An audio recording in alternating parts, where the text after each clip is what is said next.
Welcome to the Refs Need Love To podcast, a show that gives you a real, raw, and behind-the-scenes view of one of the hardest jobs on the pitch, the referee. I'm your host, David Gerson, a grassroots referee with 7 years of experience and over 1,000 matches under my belt. You can find me at refsneedlove2.com and at TikTok at the same name. Across the country, state youth soccer associations are making bold new rules to try and address the verbal abuse and often physical threats made towards our match officials. Today we're going to talk a little bit about these policies and what we can do to identify and address dissent. I receive heartbreaking messages week after week from refs all around the world who have gotten physically assaulted or racially abused. If you do not follow the Offside page on Facebook, run by Brian Barlow, I highly encourage you to check it out if you are a referee or if you're a parent or coach and you just really want to understand the issue of dissent, abuse, assault, and the shortage of referees, because we know, based on many years of data, that 80% of referees drop out after just 3 years or under 3 years. And the number one reason they give is the verbal abuse or physical abuse that they receive at the hands of spectators, coaches, and players.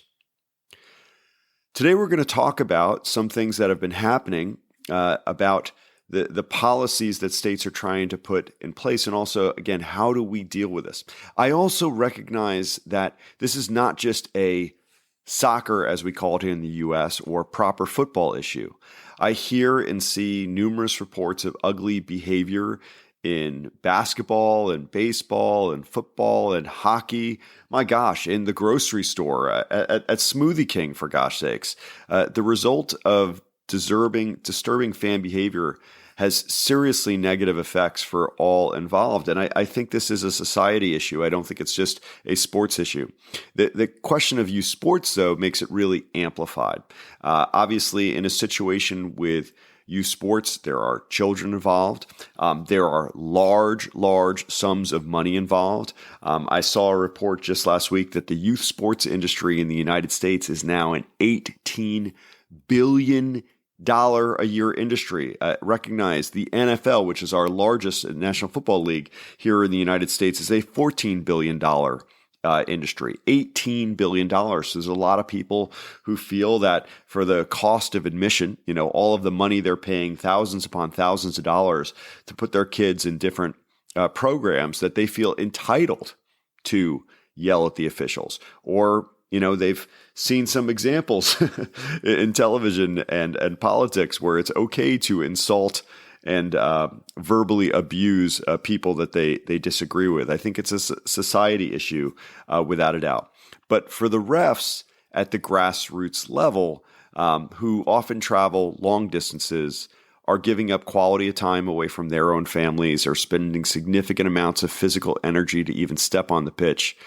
When you add up the hours spent pre-match, the games, the post-match, they're barely getting paid minimum wage, and they're often out there by themselves, and then they're being attacked or abused. It is just absolutely heartbreaking. Most refs that I know choose to ref out of a love of the game and a desire to serve and to help others enjoy the beautiful game. If there is no ref, there is no game. So they're providing a service. Yes, they're getting paid, minimum wage, but they're providing a very valuable service. Here in the United States, where we're so hopeful for the future of American soccer, how do you think you're going to get that amazing future of American soccer without great referees? It's not going to happen. You need both. It makes the personal attacks, the slanderous accusations of bias, the threats to personal safety so much more painful. Beyond the distress in the moment, these attacks can be traumatic and leave long-lasting emotional and physical wounds. I know personally, again, I've done many games over my time as a ref, that there are still moments that I think about. at night, laying in bed, driving in my car to work, where I have been physically threatened, or I have been verbally abused, or taken really serious dissent and very, high level confrontations and trying to deal with this stuff. And as an independent contractor, there's no safety net. There's no support for me. I have to deal with this by myself. Now, thankfully, I'm in a good position in life. I've got friends. I've got a loving family around me. I know not everyone has that, but there is damage. Even if it's not physical damage, there are mental scars that last long after the initial damage is done. Now, I want to say that, we're not the only people getting paid, on that pitch. The coaches are out there too. And they certainly have a part to play in this saga. Now, I recognize that there are a lot of volunteer coaches at a recreational level, and maybe they don't know and they don't understand, and they've just been kind of brought in to help coach a team, and they haven't gotten proper coaching themselves, and no one's really had a conversation with them about what's acceptable and what's not, which I doubt, because I'm sure to be a certified coach in every region of the country, there's some videos you're supposed to watch. Maybe they don't watch them. But the coaches have a very important part to play in the saga. 80% turnover of those refs in those first 3 years, really affect the coaches. The coaches want to have good refereeing or great refereeing or professional refereeing, even at the recreational level. That's what they're asking for, or oftentimes seeming to be, begging for, yelling about.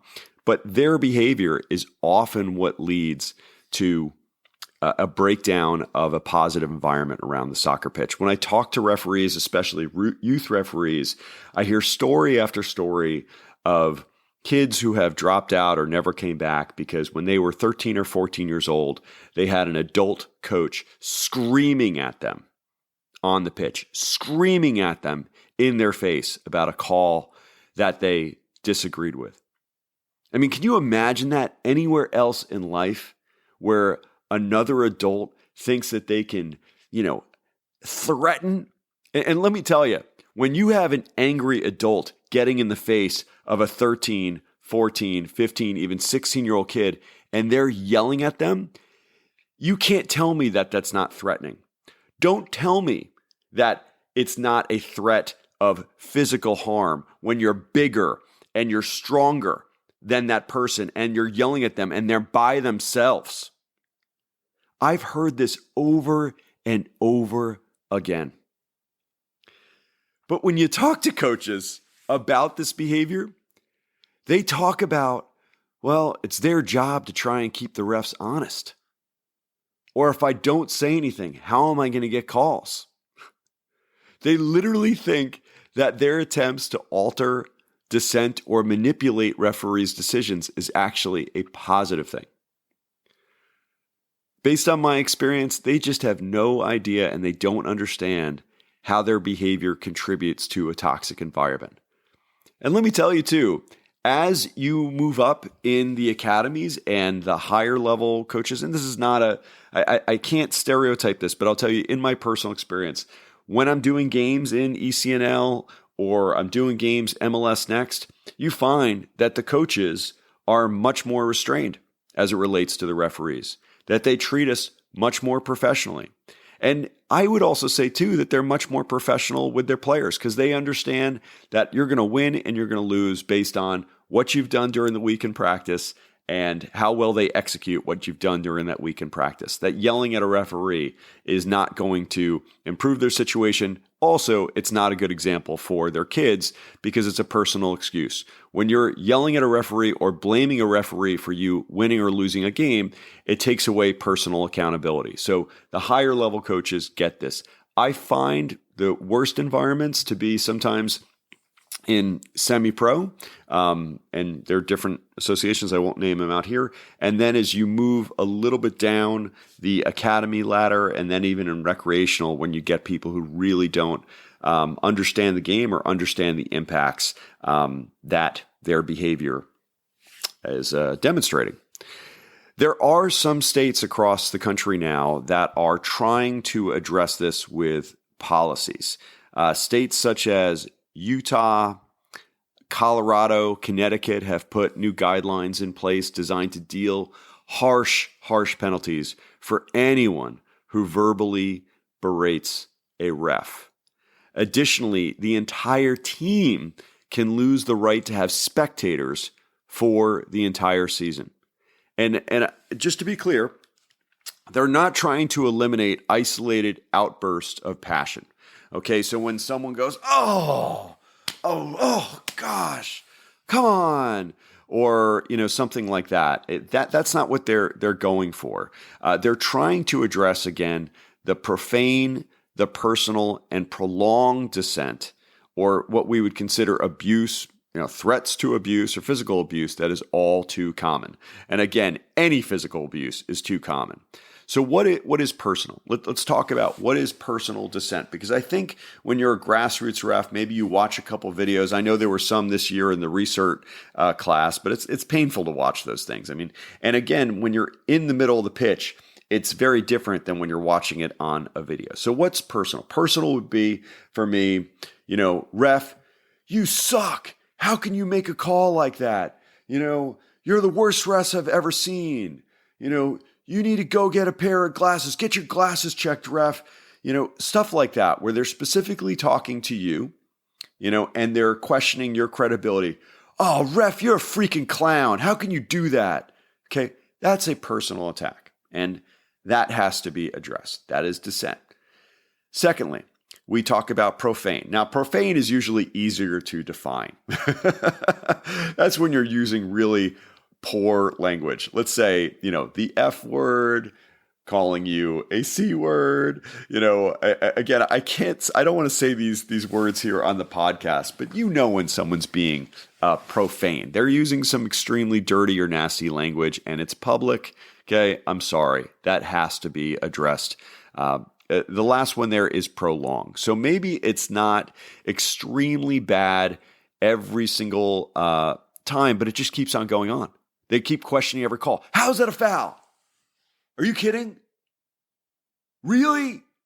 Oh my gosh. And it's literally every single call. And this has happened for me before. Okay, that is dissent. And we must deal with that. And I want to openly also say too, that there are days when I've been extremely proactive in dealing with this type of verbal dissent, even abuse. And there are days I probably haven't handled it properly. So I just want to be open and say that. I think it took me probably over about 3 years to finally figure out how to properly identify the difference between what's a low-level outburst and what is proper dissent. And then you have to figure out how to address it with other humans and do it in a way that you can feel confident about doing it. There's nothing that happens as a grassroots referee in your first 4 or 5 years that prepares refs for these types of heated conversations, and especially teenagers. I mean, again, my son started at 10 years old as a referee. 10 years old. And if I was not reffing alongside him or there with him during halftime to say, hey man, you need to address that. Here's the words to use, and again, you go through it with them. But no one's doing that for our grassroots officials. Often they are completely on their own. And I know there's some mentors out there that go to fields, but in my experience, and I'm just talking about here in the Southeast United States and Georgia and talking with other officials across the country, I mean, it is rare to have mentors at those early games for those first few years, or certainly not assessors. So how do you learn, how to identify it and then how to address it? And again, they can give you words and videos. Coach, you're being warned for dissent. Anything further will have consequences. But learning how to address it, how to deliver those words, and how to feel good about that and confident about it is very difficult. Again, for me, it's very simple. So when someone gets to that point, okay, you need to have the courage and the confidence, in front of those 22 players and maybe the 50 to 100 parents and that coach to be able to speak to potentially an irate older man or woman that you've been told to respect your entire life. It's no easy task. But the words are simple. Delivering them, not so much. The words, coach, you are being warned for dissent. Anything further will have consequences. That's it. And if they talk back, coach, that's it. Okay? If they continue and keep on yelling at you, coach, you've been warned. You are now being cautioned. Anything further will have consequences. That's it. And you walk back to the middle of the pitch, you blow your whistle, and you get going. And if it continues, it continues. Coach, you show the red card. You are being dismissed. If there's another assistant coach on the roster who can take over, we can continue. Otherwise, this game is abandoned. That's it. And if it has to be abandoned, it has to be abandoned.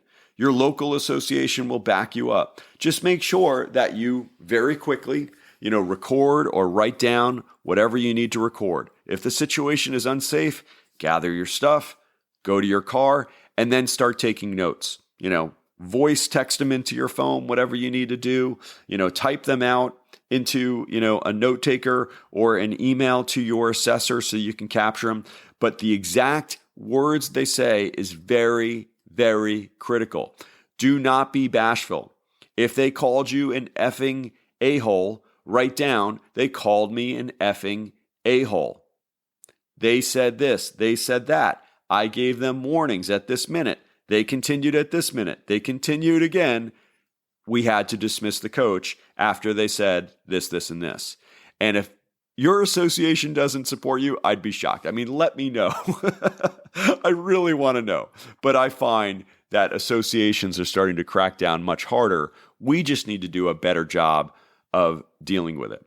Again, I'm far from perfect in dealing with dissent, and I find that some older refs that I work with completely ignore it. And again, I don't want to stereotype, but I have a few that I work with that are just like, whatever, I just let it, bounce off me, I just drown it out. But that doesn't help anyone. You are certainly not helping out your fellow referees. What we accept is what we permit. So if you don't address it, you actually encourage more of it. I've been there. I worked one semi-pro match where there was so much coming from the coaches all game. It just became like background noise. We should have sent someone off, and we didn't. And I regret that decision to this day. On the days that I do snuff it out, either directly or concises with the coaches, the players, parents, or asking the coaches to handle their sideline, I know that I've not only helped myself, but I've helped out every other ref that work a game with those people in the future. They have learned that that behavior is not going to be acceptable or tolerated. So for these policies that these state associations are coming out with, it's all going to come down to reporting, enforcement, and long-term support.